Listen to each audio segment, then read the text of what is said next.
It shall be the policy of this nation to regard any nuclear missile launched from Cuba against any nation in the Western Hemisphere as an attack by the Soviet Union on the United States, requiring a full retaliatory response upon the Soviet Union.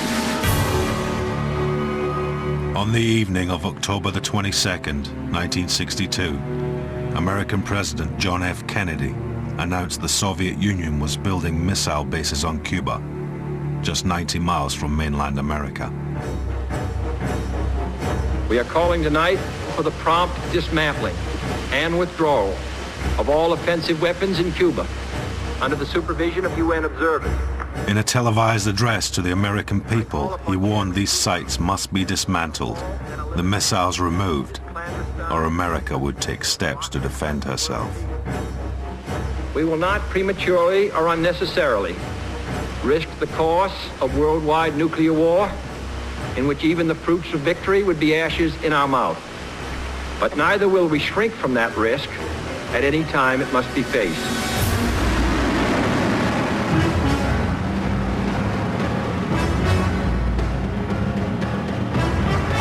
In 40 years of Cold War, the world never came closer to nuclear holocaust than in the week that followed.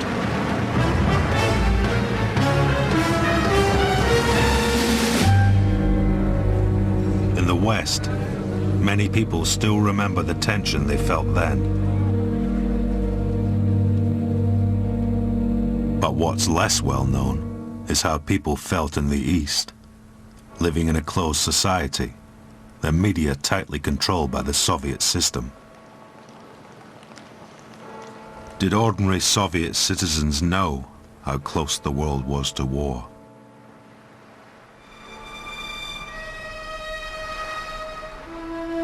This program tells the story of that week through the eyes of Alexander and Oksana Gorbovsky, a Russian couple living now in London.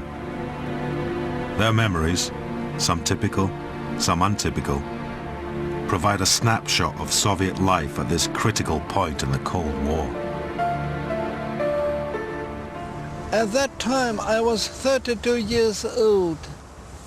I was a scientist, a researcher in the Academy of Sciences. My wife was a journalist. We had been married just 3 years. We had a little girl, Katya, and we felt all life was in front of us.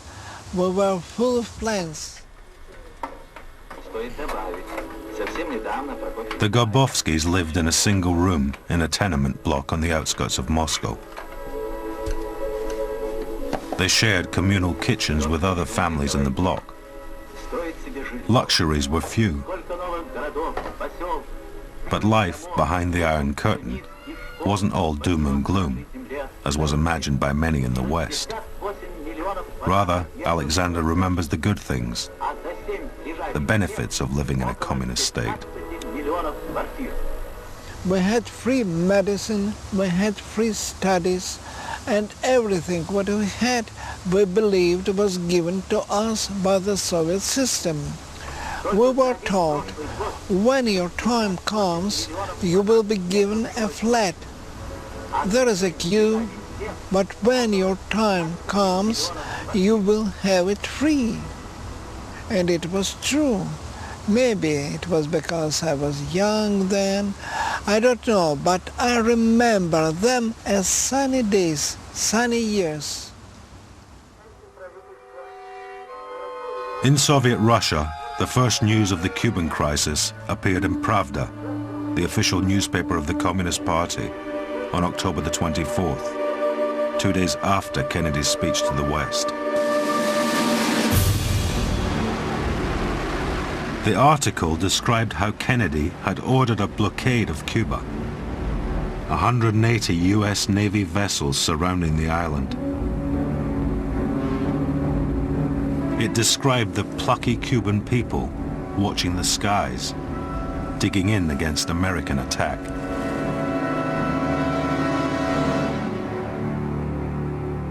With no mention of Soviet missiles spotted on the island, the article seemed confusing. But I don't understand why. just says President Kennedy tries to justify his aggressive action by talking of an alleged threat to American national security from Cuba. Cuba's so tiny. It's a fly on America's nose. What threat can he mean? It doesn't say. Peace-loving states cannot fail to protest against Kennedy, this pirate who thinks international law does not apply to the USA, blah, blah. But people of all countries should understand, behaving so irresponsibly, the USA takes a step along the route to unleashing a world thermonuclear war. It's just the usual. This time it sounds more serious.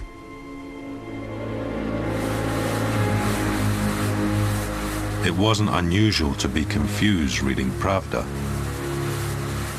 Everyone knew the state press was heavily censored. Only news that reflected well on the Soviet system was included, and because that was the way it had always been, no one really questioned it. As Alexander explains, the art with Pravda was to read between the lines. It was normal. You looked for clues in what was said and what was left unsaid. You asked yourself, is the language stronger than usual? In this case, yes, it was stronger. It was obvious to us straight away. Something was happening, and it had to do with Cuba and American aggression against Cuba. If Pravda was right, if America was threatening Cuba, it begged the question, why? For most Soviets, it wasn't such a hard question to answer. Cuba was an island of special significance to the Soviet people. 4 years earlier, in January '59, Fidel Castro had swept into Havana, Cuba's capital, the leader of the first communist revolution in the Western Hemisphere. These were electrifying scenes for most ordinary Soviets. Newsreels of Castro's struggle echoed images of Russia's own Bolshevik revolution of 1917.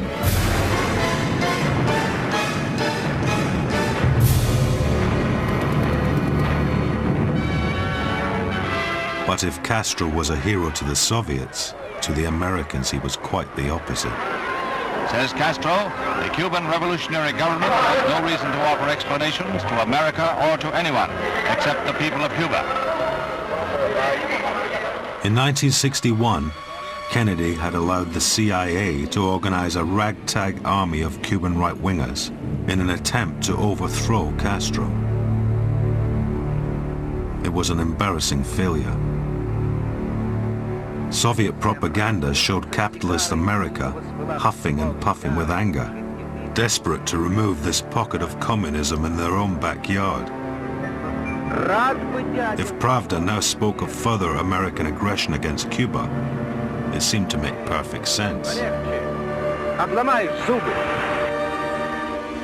You must understand our feelings for Cuba.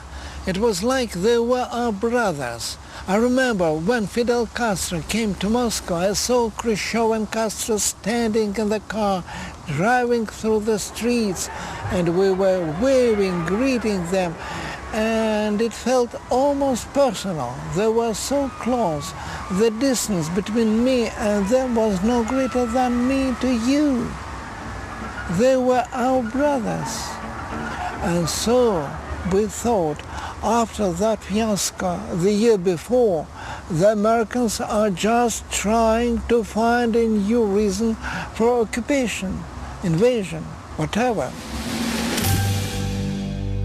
But this picture of Cuba and the Soviet Union standing side by side against American aggression tells only half the story. What then was the story from America's point of view? Over 3 years, they'd watched the friendship between Cuba and the Soviet Union. how trade deals had led to arms deals. If Khrushchev supplied Castro with defensive weapons, guns, tanks, that was none of America's business. But what if, in return, Castro let Khrushchev use Cuba as a strategic base for offensive weapons to attack the USA? The CIA was ordered to keep an eye on the island. And on October the 14th, 1962, spy planes confirmed America's fears. The photographs showed missile transporters, fuel trucks, radar vans, nuclear warhead bunkers under construction. And intelligence reports informed Kennedy that at that very moment, more nuclear hardware was on its way. For 5 days, Kennedy had held talks with his National Security Council, reviewing the options, planning a response. The blockade was launched to intercept the arrival of any more missiles and to force Khrushchev to a public resolution of the crisis.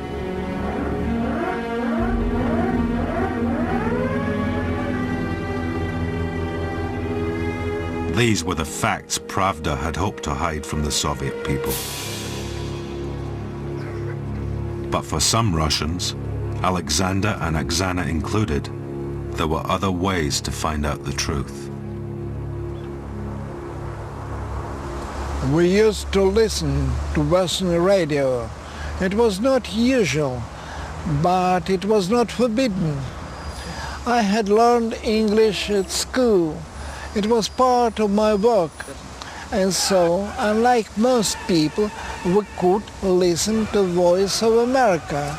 It was a window into the outside world. This sudden, clandestine decision to station strategic weapons for the first time outside of Soviet soil, in violation of Soviet assurances, is a deliberately provocative and unjustified change in the status quo, which cannot be accepted by this country. And what we heard, of course, was quite different to what we had read already in the Russian press. The Gorbovskis listened as the Americans took their case to the world. Do you, Ambassador Zorin, deny that the USSR has placed and is placing medium and intermediate range missiles and sights in Cuba? Yes or no?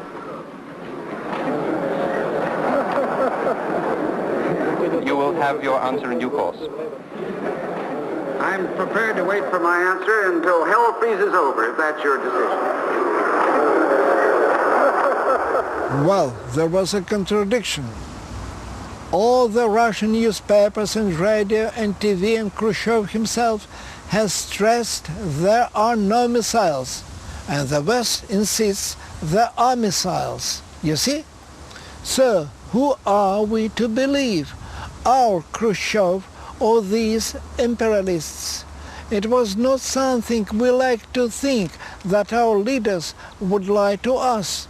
Best, we thought, to avoid the question, not to ask who is right, who is wrong. Who was right? Who was wrong? Clearly, Khrushchev had lied about the missiles on Cuba.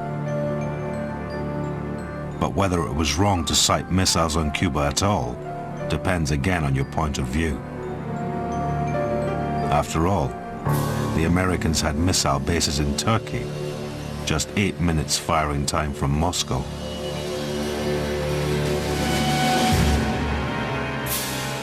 Five months earlier, Khrushchev had been walking on the Black Sea coast, across the water from Turkey. As his speechwriter later remembered, it was pointed out to him that American bases able to wipe out Kiev, Minsk, Moscow were located just on the opposite shore. Khrushchev turned and asked, "So why cannot we have bases close to America? What is the reason for this inequality?" You see, we were sure that it was only the Americans or American imperialists who were threatening the world. All of us believed this. I remember one moment as a student at that time, this must have been 59, a girl student in my group. It was a sunny spring. She was just sitting at the window looking over the woods and trees. She said, "Such nice weather. It is a pity the Americans are going to bombard us with their atomic bombs." Just a general comment. Mutual fear had started the Cold War and kept it going. In October 1962, that mutual fear brought the world to the brink of war.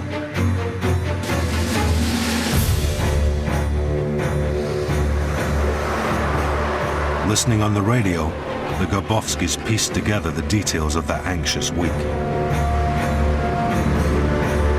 How in Europe, American bombers were flying 24-hour missions, ready for the call to strike. How in Florida, the nearest mainland to Cuba, the biggest American invasion force since the Second World War had assembled. But it was the blockade which focused fear the most. The seemingly inevitable confrontation between the American Navy and Soviet ships carrying military cargoes.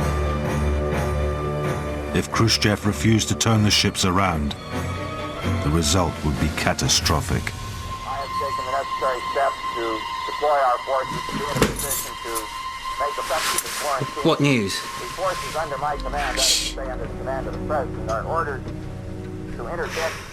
I don't know. There are submarines, our submarines, and ships getting closer to the blockade lines. Khrushchev says if they stop the subs will fire. He says, we don't want a war, but if Kennedy starts a war, we'll all meet in hell.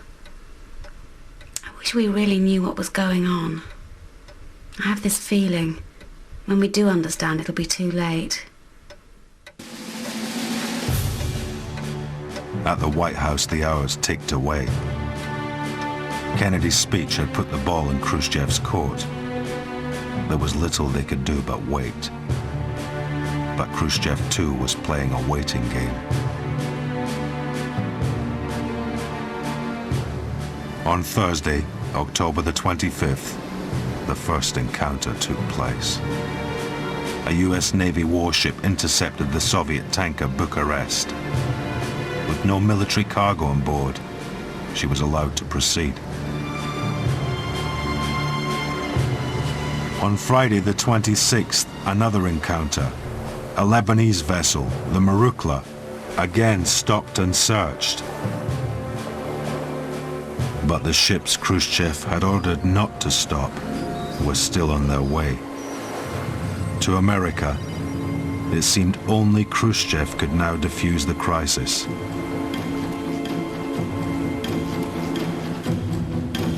On Saturday the 27th, Pravda carried an article from its observer in New York describing the tension there. Panic buying had begun. The fear of nuclear war was almost tangible. The Americans buy newspapers like mad and read the latest news immediately. They listen to the radio. They stick to their TV screens. Parents want to take their children out of the city. What is going to happen? That's the question on everybody's mouths.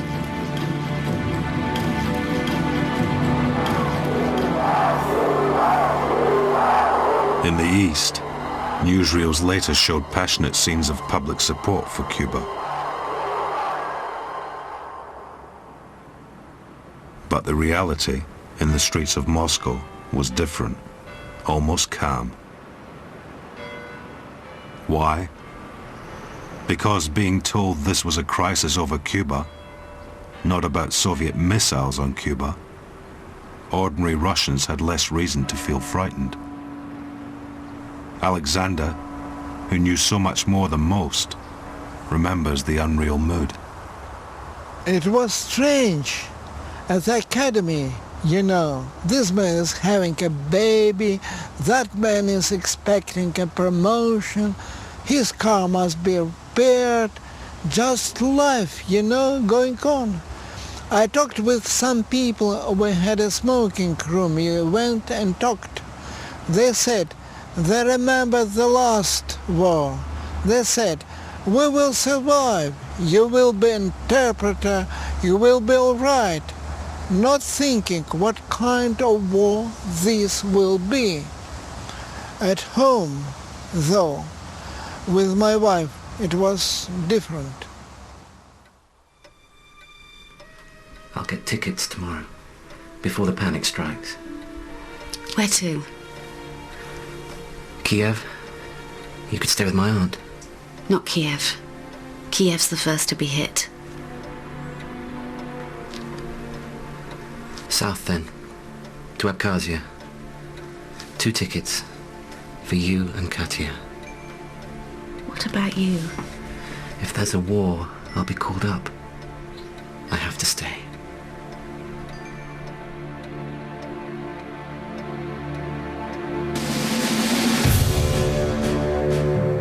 On the 27th of October, 5 days after Kennedy's speech, Khrushchev offered a deal. Telegrams were received at the White House. If the Americans scrapped the missile bases in Turkey, the Soviets would in turn withdraw from Cuba. Kennedy agreed to Khrushchev's terms, but he kept the Turkish deal a secret from the American people. Later, his advisors liked to boast how they'd stood eyeball to eyeball with Khrushchev, and how Khrushchev had blinked first. Whatever the truth, the crisis was over. On Sunday, the 28th of October, Radio Moscow announced that what America called the offensive missiles on Cuba would be withdrawn. The missiles Khrushchev had always denied existed. In the strange topsy-turvy world of the Soviet Union, people stopped and puzzled for a moment. But that was all. To discuss it was to blame Khrushchev, and we didn't want to do that. We were too much in favor of what he has done for us. He was our reality, Khrushchev. We had no choice of any other reality. The feeling was, now it's over, thank God. Let us just get on with living, continue with our everyday lives.